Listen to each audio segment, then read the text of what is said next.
Well, welcome to another video, and today we're at RAF Ludham, or the former RAF Ludham, and we're currently standing, as I'll show you, on the edge of one of the taxiways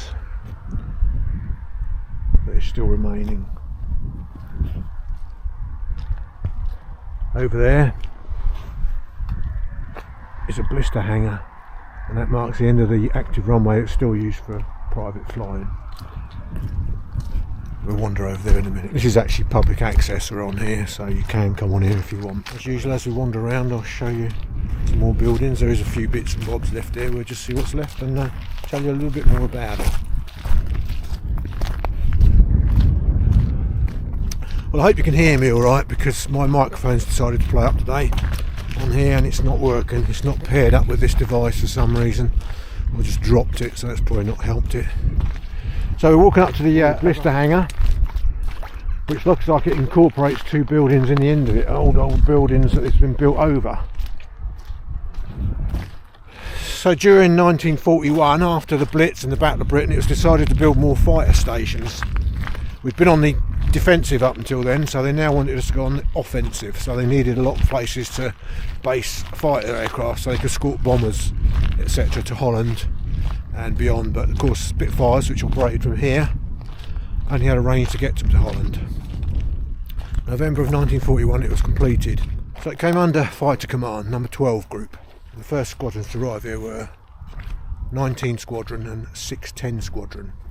610 Squadron, incidentally, was led by Johnny Johnson, who was our highest scoring fighter ace from Great Britain in World War II, and he led that squadron from here. It's built in the traditional A-frame shape, and if you've ever wondered why they built in an A-frame shape, is that at any point an aircraft can land or take off 30 degrees into the prevailing wind, 30 degrees either side of the heading of the runway. So all the airfields were all weather in them days.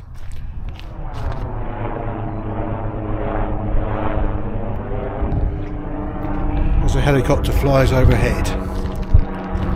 So that's the main runway running east to west. This is the line of the other runway heading north on the bottom triangle. Tony can see it. We are roughly in this location here, as you can see that on the map. So that's that runway there, and this one is that runway there, and that's Tony. It is really boggy. I wish I'd put more wellies on. Okay, we'll head back to the southern perimeter taxiway now, and we'll see what else we can see. There is. So as I've said, it was opened in November 41, and it was initially as a satellite to the nearby RAF Coltishall Airfield, which is over that way. Way out west somewhere. And if you know Norfolk, we're near the RAF Neatishead setup, which is a museum, but it was also now been reoccupied by the Air Force. So I said it was initially for escorting bombers. They also did convoy escorts and coastal patrols in the North Sea. A few buildings remain here, and quite a bit of the perimeter track and runway is still in use. The runway is still in use, which runs across the middle of this picture here, foreground here I should say. So as usual, I'll tell you a little bit more as we get round the base. That's quite a good outline so far, so I'll let you know a little bit more and see what we find. I'm not sure what we're going to find. I think the watchtower is still here. I think it's over there. But it's on private land, so I don't know if we can get close to it. But like I say, we'll take you with us on our little journey. Come 1943, the airfield closed for a period.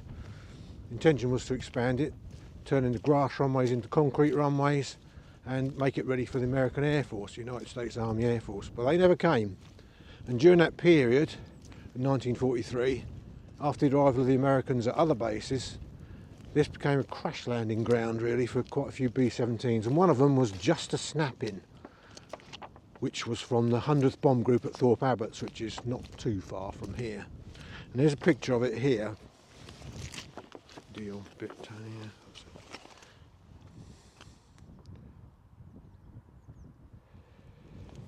Now I was trying to notice, I was doing a bit of research and I was trying to find where that tree was. Unfortunately it's been cut down, but that bomber actually crashed somewhere in the middle of this field here,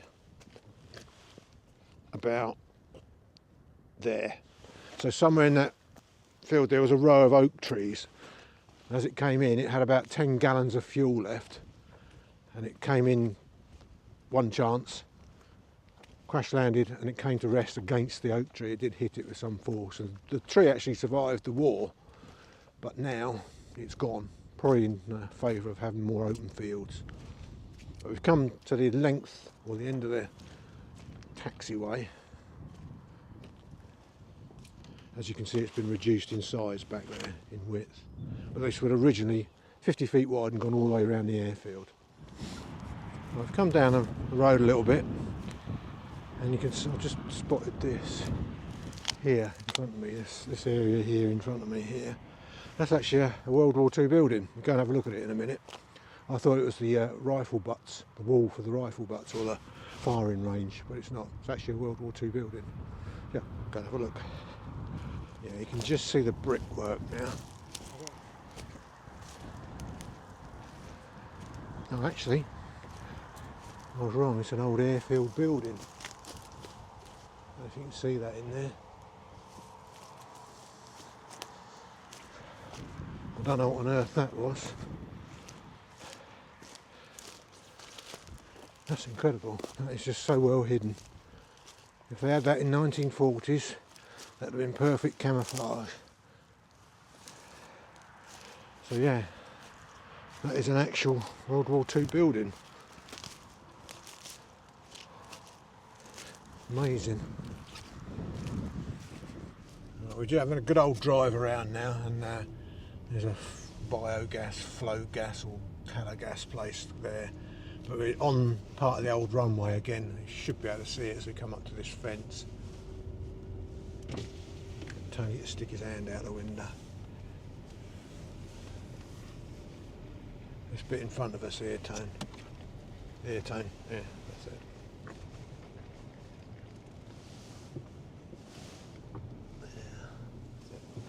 Yeah. Right, as we're going along this tiny little road, this airfield is straddled by little roads. You can see in the distance there the old control tower, the watch office. It's private property, so I can't get near it. But it's still intact, and there is a little watch office next to it, but you can't see that. I hope you can see that there anyway. Can you digitally zoom in on that, Tone, do you think?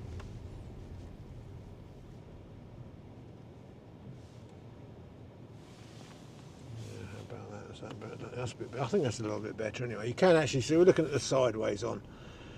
We're looking sideways on at it, and you can see all the windows are gone and it's open to the elements, so I don't think that's going to stand much longer. Hopefully someone will restore it. Right. Okay, we've come around the back way now and a little bit closer to it. It's a better view of it anyway. Poor old boy's waiting for us. Yeah, as you can see there's a bit of view of it. Is there any other buildings next to it? No.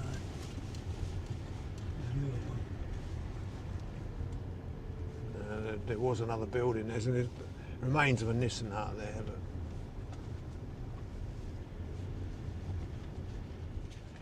But now we've come down from where the watch office was, and that's one of the last remaining buildings sitting in a field there. You can see why we do this recording, because that ain't going to be there much longer. Is that zoomed in at all, or is that? Yeah. Yeah, it is. Yeah, that's as close as we can get to it. It's so muddy today. If it wasn't so wet, I'd get out on foot and walk up to it, but it is just awful. There it is, just look in there. You can see in there, that's a building, that's in private property as well. But that's an original World War II building, as is the building in the foreground here, but it's been reclad. I'll just spin round there again and just have a better view of it from another way.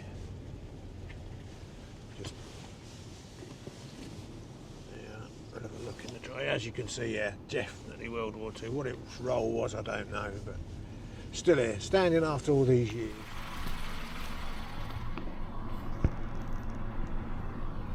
So we come away from the airfield now to what we call the dispersal sites, and we're at the site of the site and sewerage works. Now if we can see this on my map here, it's where my thumb is. You can see where it is in relation to the airfield. As you can see, in World War II this was a sewerage works, and it's still a sewerage works now, but of course the buildings have changed and more upgraded, so yeah, still in use today but just new buildings. Okay, we've come to the end of our little explore of RAF Ludham, and hope you enjoyed it. There wasn't much to see because during my research I found quite a lot of buildings, and they're no longer here, but still some left, and I hope you can see them alright. So anyway, if you liked it, hit the like button, please subscribe to the channel, it is free, and put a comment in the box below if you liked it, or you know something about this place that we don't. But anyway, thanks for watching, and I'll see you on the next one.